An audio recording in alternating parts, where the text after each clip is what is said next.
Hello' viewers, Dipti Sharma বৰুৱাৰ আন এটা ভ্লগলৈ আপোনালোকক স্বাগতম জনাইছোঁ। 12 তাৰিখৰ পৰা 15 তাৰিখলৈকে থাকিলোঁ বিশ্বনাথ চাৰিআলিত, 16 তাৰিখৰ পৰা 18 তাৰিখলৈকে থাকিলোঁ গুৱাহাটীত, 19 তাৰিখে আহি যোৰহাট পালোঁহি, 3 দিন স্কুল কৰিলোঁ, 22 তাৰিখে পুনৰ গ'লোঁ ডিব্ৰুগড়লৈ, কালি ৰাতি আহি পালোঁহি। আচলতে আজি দেউতাৰ বাৰ্থডে আছিলে 26 জানুৱাৰী। অৱশ্যে 26 জানুৱাৰীত প্ৰথমেই আপোনালোকক ৭২তম গণতন্ত্ৰ দিৱসৰ শুভকামনা জ্ঞাপন কৰিছোঁ। দেশখন কুশলে থাকক, তেতিয়া আমি নাগৰিকসকল কুশলে থাকিব পাৰিম, নহয় জানো? দেউতাৰ বাৰ্থডে আজি আছিল, কিন্তু আমি কালিয়ে উভতি আহিব লগা হ'ল। আজি বাছ নেপাম বুলি ভাবি, কাইলৈতো মোৰ স্কুল আছে, স্কুললৈ যাব লাগিব, সেইবাবে দেউতাৰ বাৰ্থডে আমি দেওবাৰেই কেক আনি চেলিব্ৰেট কৰিলোঁ। দেউতাৰ সৈতে অকণমান ফূৰ্তিৰে সময় কটালোঁ, ভাল লাগিল। তেখেতসকলে সন্তানৰ সান্নিধ্য বিচাৰে। দেউতাৰ এইবছৰ আজিৰ তাৰিখত দেউতাৰ 81 বছৰ সম্পূৰ্ণ হ'ল। এইখিনি সময়ত বৃদ্ধসকল কেঁচুৱাৰ দৰে হৈ পৰে, বৰ মৰম লাগে। আৰু আমি তেখেতসকলে যিখিনি আমাৰ বাবে কৰিলে, প্ৰথম আমাক জন্ম দিছে, দি এই পৃথিৱীখন দেখুৱাইছে, তাৰ বাবে আমি তেখেতসকলৰ ওচৰতো কৃতজ্ঞ হোৱাটো খুবেই প্ৰয়োজনীয়। তাৰোপৰি কিমান যে কষ্টৰে আমাক তুলি তালি ডাঙৰ দীঘল কৰিছে। আমি নিজৰ সন্তান জন্ম দিওঁতে বা ডাঙৰ দীঘল কৰোঁতে কিমান আমি টোপনি ক্ষতি কৰিছোঁ, সেই সকলোবোৰ দেউতা মায়েও আমাৰ বাবে কৰিছিল। আমি সেয়া পাহৰি যোৱাটো উচিত নহয়। আমি অকণমান তেখেতসকলক যদি কৃতজ্ঞতা জ্ঞাপন কৰোঁ, কিমান চাগে তেখেতসকলৰ হৃদয়খন ভাল লাগে। সেয়া কৰিবলৈ আমি চেষ্টা কৰাটো উচিত। হয়, আমাৰ খুবেই সময় কম, তাৰ মাজতে আমি যদি তেখেতসকলক অকণমান মৰম দিওঁ, অকণমান আগ্ৰহ প্ৰকাশ কৰোঁ, বহুত হয়তো তেখেতসকলৰ অন্তৰৰ পৰা আশীৰ্বাদ নিৰ্গত হয়। মই সেইদৰেই ভাবোঁ।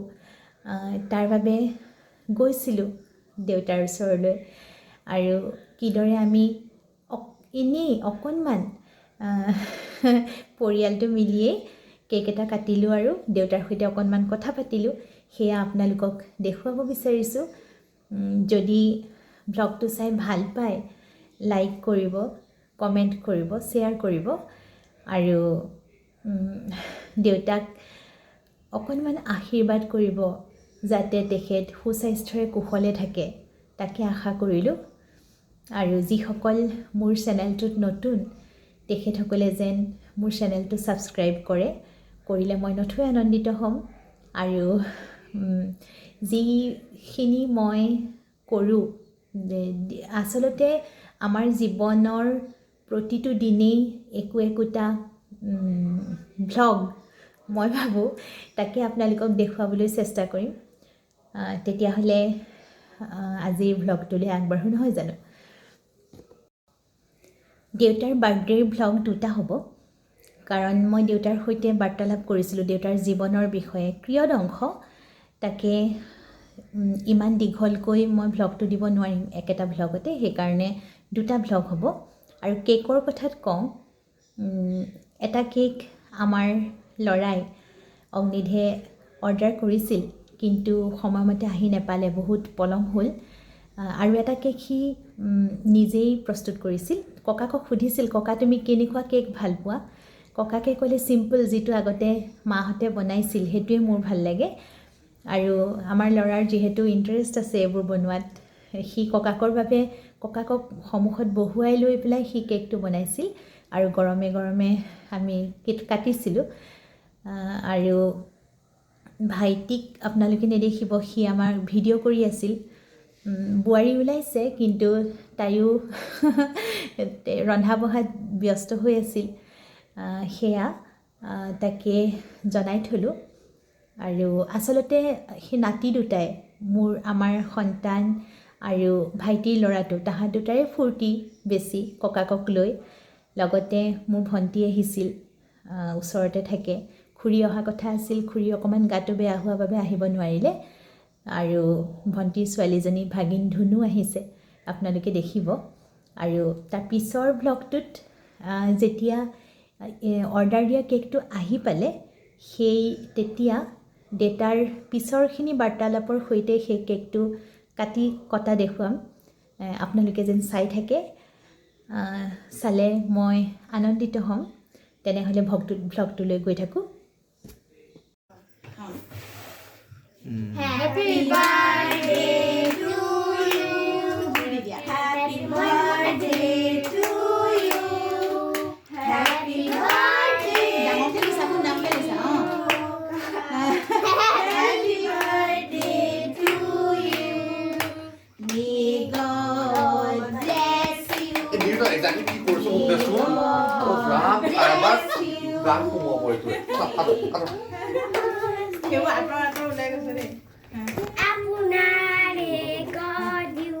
আপোনাৰে গঢ় দিওঁ কি হয় আপোনাৰে গঢ় দিওঁ মা গুছা আৰু কৰিবা নেকি নালাগে চাও তই গৈছো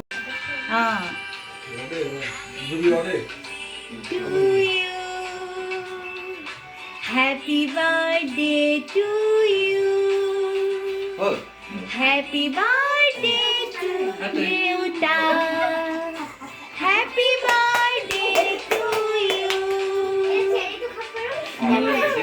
এটা দি খাও খাই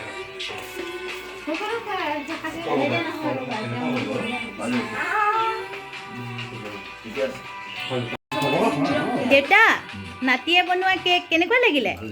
ভাল হৈছে? খোৱা আকৌ চবেই মমো ক'লে বোলে আহা জল্দি উঠা বৰুৱা হ'ব আহা চাৰ্ভ কৰি দিয়া তুই খোৱা। এজনী আমাৰ সৰু ভণ্টি দেই। ঐ সৰু ভণ্টি হাই কৰ। ধুনু ক'লৈ গ'লা?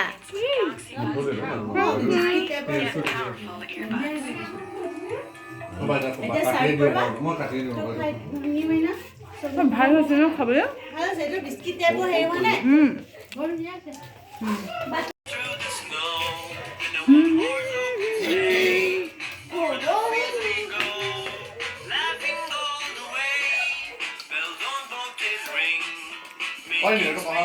দেউতাৰ এতিয়া 81 বছৰ সম্পূৰ্ণ হ'ল। দেউতা কুশলে থাকক।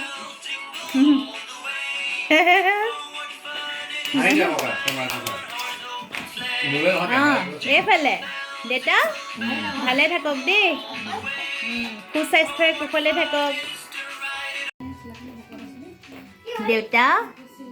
দেউতা আজিতো আপোনাৰ 81 বছৰ সম্পূৰ্ণ হ'ল। কেনেকুৱা লাগিছে? ভাল লাগিছে? হা আৰু হেৰি নহয়, এতিয়া আপোনাৰ সৰুকালৰ কথা কি মনত আছে কওকচোন? আপোনালোকৰ দিনততো এনেকুৱা বাৰ্থডে নাছিলে। হা নিয়ম নাই? এতিয়া ভাল লাগে নাই? এনেকুৱা হ'লে ফূৰ্তি কৰিলে ভাল লাগে নাই? বেয়া নালাগে? এতিয়া হেৰি না, এতিয়া আপোনাৰ সৰুকালৰ কথা একো মনত নাই নেকি বা? হা একো মনত নাই? কেলে? ভূমিকম্পটো মেজি জ্বলাইছিলে, ভূমিকম্প অলপ জোৰকে কওক। ভূমিকম্প মনত আছে? সৰুবা দাদা ঘৰত আছিলোঁ সময়ত 6:45 হৈছিলে। 6:45 কোন 50 চনৰ? সেইখিনি সময়তো ভাত দিছে খাবলৈ। দাদা 6:45 মানে আবেলি 6:45 ভাত দিছিলে। তাৰপিছত গধূলি আৰু ভাত খাই বহিছোঁ আৰু মাত্ৰ তাৰপৰা আৰম্ভ হৈ গ'ল আৰু মই তেতিয়া দৌৰা কৰি আৰু চবেই ভাত খোৱা নহ'ল আৰু উঠি যাবলগীয়া হ'ল। তাৰপৰা আৰু কোনফালে গ'ল? বাহিৰলৈ গৈছোঁ আৰু ঘৰৰ পৰা বাহিৰলৈ যাব লাগেতো। তাৰপৰা লৰিয়ে আছে আৰু নোহোৱাই মানে বন্ধই নোহোৱা হ'ল। প্ৰায় কিমান সময় লৰিছে? 10 মিনিটমানতো দিছে কণ্টিনিউ। তাৰপিছত আকৌ একেবাৰে নোলোৱাই হ'ল আৰু লাহে লাহে মাৰি থাকে। কেতিয়া আহে কোনো ঠিক নাই। হয় নেকি?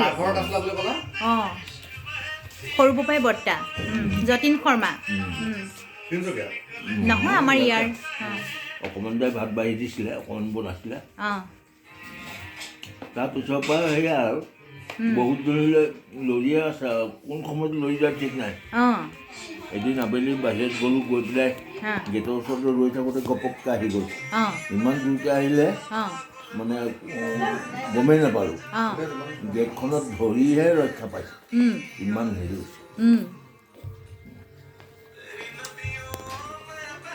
তাৰপিছতে হেৰি আপোনালোকৰ যে ঘৰটো যে ব্ৰহ্মপুত্ৰৰ মাজত কেনেকৈ গুচি গ'ল আপোনালোকৰ ঘৰটোতো ব্ৰহ্মপুত্ৰৰ মাজত আছিলে সেইটো আগৰ ঘটনা অঁ সেইবোৰ আগৰ সেইটো পিছৰহে এইটো নহয় 50 চনৰটো নহয় নি তেতিয়া নহয় আগতে ঘৰ 1941-42তে হ'ল অঁ হয় নি অঁ মোৰ জন্মৰ পিছতে অঁ তাৰপাছতে হেৰি যে আপোনাৰ আপোনালোকৰ ভয় লাগিছিলে নাই মাটিবোৰ যে খহি গৈছিলে ক'ব নোৱাৰোঁ মই একেবাৰে সৰু যে কেলৈ গম পাম খালি ল'ৰাটো মনত আছে সেইটো ভূমিকম্প তেতিয়া গম নাপাওঁ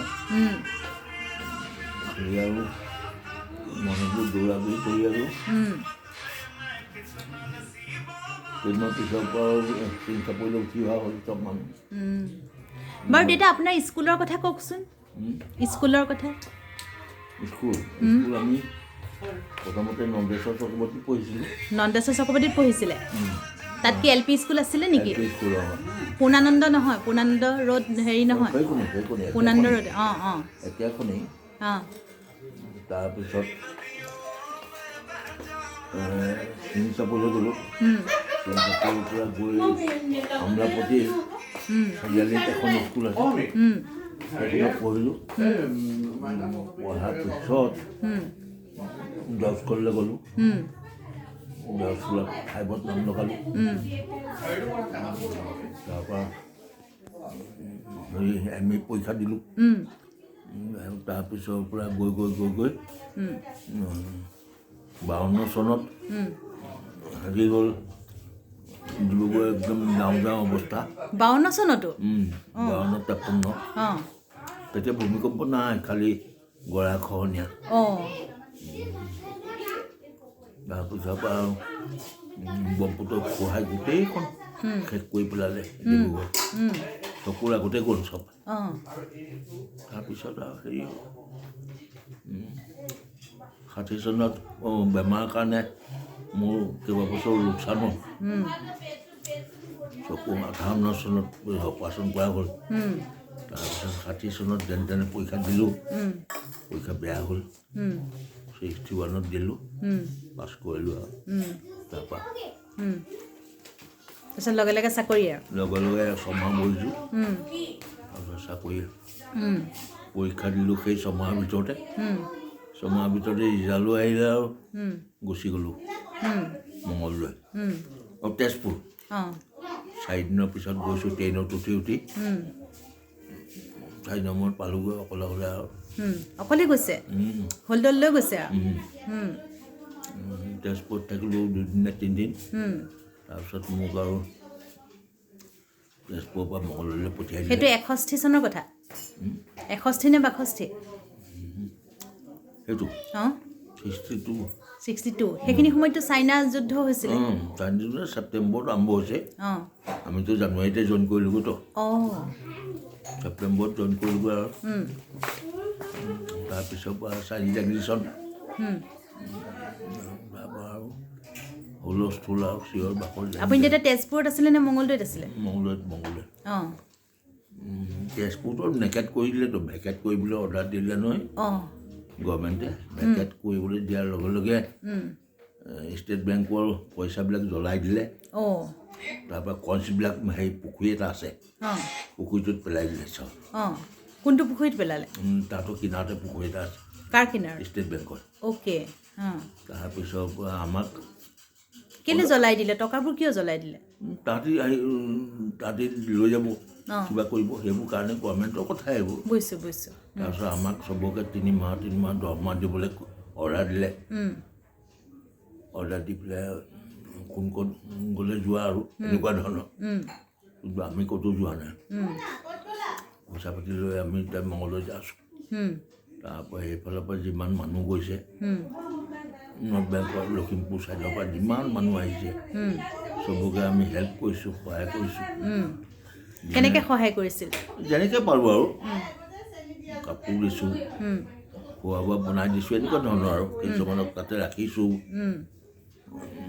তাৰপিছত গাড়ীত মানুহবিলাক আহিছে, গৰু যেনেকৈ আনে তেনেকৈ বাঁহ বান্ধি ট্ৰাকবিলাকত মানুহ তেনেকৈ একেবাৰে আনিছে। হয় নেকি?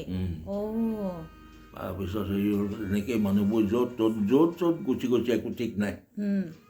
গৈ পেলাই এইফালে ব্ৰহ্মপুত্ৰ পাৰ হ'ব নোৱাৰে, নদী অনবৰত ফেৰী নচলে। ব্ৰহ্মপুত্ৰৰ পাৰত নৰ্থ গুৱাহাটীত জমা হৈ গৈছেগৈ চব ফালৰ পৰা মানুহ। আৰু এইফালৰ পৰা ভমুৰাগুৰি ধৰক তেজপুৰত মানুহ ভৰ্তি, নদী এই কিনাৰতে আৰু জাৰকালি আছিলতো তাতে কষ্ট মষ্ট যেনে তেনে মানুহৰ হেৰি কৰিছে। আমাৰ অফিচাৰ কেইজনো পলালে। এজন আমাৰ যিজন মেনেজিং ডাইৰেক্টৰ তেওঁ আমাৰ হৰিপ্ৰসাদ ৰাজখোৱা, তেওঁ আকৌ মিলিটাৰী কৰ্ণেল আছিলে, আমাৰ ডিপাৰ্টমেণ্টত চাকৰি পালে নহয়। আমাৰ লগৰ এজনকে তেওঁ সাৰথি কৰি তেজপুৰ ষ্টেচনটো তেওঁ ৰক্ষা কৰি আছিলে গোটেইবিলাক সম্পত্তি আৰু। তাৰপিছত লাহে লাহে আৰু তেওঁলোক আকৌ গুচি গ'ল। গতিকে পিছত লাহে লাহে ঠাণ্ডা হ'ল আৰু।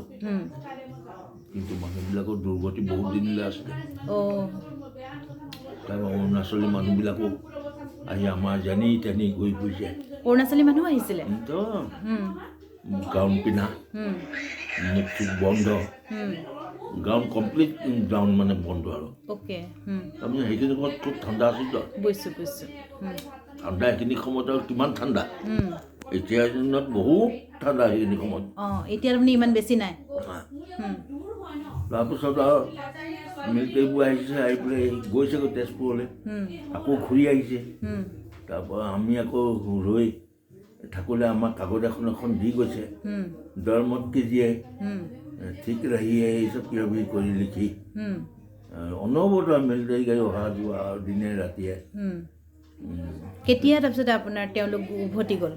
কোন? চাইনিজসকল? খুব বেছি ধৰ 4-5 দিন আছিলে আৰু। তাৰপিছৰ পৰা খবৰবিলাক লাহে লাহে আহে। এই বোমদিলা বুলি জেগাডোখৰলৈকে আহি পালেহি। বুজিছোঁ। তাৰপিছত আৰু তাৰমানে তেজপুৰ নাপালেহি আৰু? নাই পোৱা, নাপালোঁ আহিতো। বুজিছোঁ, ভয় খাইছে আৰু চবেই। 4-5 দিন থাকি উভতি গুচি গ'ল আৰু। তাৰপিছত আৰু জৱাহৰলালেতো এৰিয়ে দিলে। তাৰপৰা এইটো হেৰি এটা আছিলে, কি নাম কয় এইটো, প্ৰতিৰক্ষা মন্ত্ৰী, সিও কি কৰিব আৰু দুখ কৰিছে আৰু। মানে গোটেইবোৰ অলৰেডি অসম ল'লেই আৰু এনেকুৱা ধৰণৰ ভাৱ হ'ল আৰু। বুজিছোঁ। তাৰপিছৰ পৰা লাহে লাহে লাহে লাহে লাহে ঠিক হ'লগৈ আৰু। কিন্তু ইয়াৰ ভিতৰত কথা এটা আছে কি, ৰাস্তা বনোৱা বোলে গভৰ্ণমেণ্টে বহুত পইচা দিছিলে। টাস্কাৰ কোম্পানী বুলি এটা আছিলে, তাহাঁতক অকল ৰাস্তা বনাবলৈকে দিছিলে। ৰাস্তা পাতি নবনালে পইচাবোৰ খালে, সেই সুবিধাতে তেওঁলোকে আহিছিলে, তাৰমানে গ্ৰহণ কৰিছিলে আৰু। কি গ্ৰহণ কৰিছিলে? ল'বৰ কাৰণে সুবিধা আৰু তেওঁলোকে। বুজিছোঁ, হয় হয়। আৰু আমাৰ সেইখিনি সময়ত গাড়ী য'তেই যাওক লাগি ধৰে বোকা হেৰি লুটি তেনেকুৱা নাই। পিছত ধৰা পৰিলে আৰু টাস্কাৰ কোম্পানীটো কি কৰিলে নাজানো আৰু, মানে বদনাম কৰিলে আৰু। বুজিছোঁ বুজিছোঁ। না আপুনি এতিয়া দেউতা, আপুনি অসম ৰাজ্যিক পৰিবহণ নিগমত যে চাকৰিটো, সেইটো কেনেকৈ পাইছিল? মই পৰীক্ষা দিলোঁ, পাছ কৰিলোঁ নহয়। তেতিয়া আগষ্টত আমি পাছ কৰিছোঁ। তেতিয়া মানে আগষ্টত ৰিজাল্ট ওলাই ন? আমি এপ্ৰিল নে মে'ত পৰীক্ষা দিছোঁ, তাত বহুত দিন লাগে আনকালে। পৰীক্ষাটো পাছ কৰিলোঁ। তাৰ দুমাহমানৰ পিছতে তোৰ হেৰি আহিলে, মানে হেৰি এপ্লাই কৰিছিলোঁ আৰু খবৰ আহিলে যে পৰীক্ষা দিব লাগিব যোৰহাটত আমুক দিনা মোৰ আকৌ কাগজখন পিয়নে আহি মোক বিচাৰি নাপায় বেলেগ বেলেগ জেগাত ঘূৰি ফুৰিছে চবক কেইবাটাও আছিল যে চবেই যেতিয়া ক'লে হেণ্ডলপ দাঙি দিলে যে মুঞ্চুমা ইয়াত নাই সেইখন হেৰিত জমা দি দিলে কি নাম কয় এইটো পোষ্ট অফিচত জমা দিলে তাৰপিছত ময়ো গম পালোঁ গম পাই দৌৰি গ'লোঁ তাত গৈ গৈ ময়ে গৈ তেতিয়া আমাৰো এজন আছিলে ৰিলেশ্যন তেওঁ তেনেকৈ ইণ্ট্ৰডিউচ কৰাই আৰু কাগজখন দিলে সেইখন নহ'লে পৰীক্ষা দিব নোৱাৰিমতো বুজিছোঁ সেইখন লৈ গৈ যোৰহাটত পৰীক্ষা দিলে যোৰহাটত পৰীক্ষা দিলোঁ ডিচেম্বৰ নে জানুৱাৰী তেনেকুৱাতে দিলোঁ 62 তাৰ কেইদিনমান পিছতে পৰীক্ষা দিলোঁ আৰু তাৰপিছত খবৰ আহিলে আৰু গুচি গ'লোঁ আৰু দেউতাই ৱেডিং চুটকেছ যোগাৰ কৰি দিলে আৰু ফ্ৰী পাছ এখন দিলে কাৰণ ককা ৰেলৱেত কৰিছিল সেইখিনি সময়ত আকৌ তেজপুৰলৈ যাবলৈ হ'লে কোনফালে ৰাস্তা নাই ট্ৰেইনত যাবলৈও ৰঙিয়ালৈকে যাব লাগিব প্ৰথমতে হেৰি পালোঁ গুৱাহাটী পাই পাণ্ডু ঘাট আছিলে তাত হেৰি চলে ৰেলৱে মানুহবিলাকৰ কাৰণে অকল তাৰ মানে সেই পেচেঞ্জাৰবোৰ পাৰ কৰিব সিপাৰলৈ আমিনগাঁও আকৌ ট্ৰেইন ৰৈ থাকে সিপাৰে যাবলৈ বুজিছোঁ তাত তেনেকৈ পাৰ হৈ গ'লোঁ আৰু তাত আমিনগাঁৱত উঠিলোঁ উঠি গৈ 1 ঘণ্টা নে 2 ঘণ্টা গৈ পাই ৰঙিয়া পালোঁ ৰঙিয়াত বহি গধূলি পিছৰখিনি শুনিম দেউতা আপুনি অকণমান ৰ'ব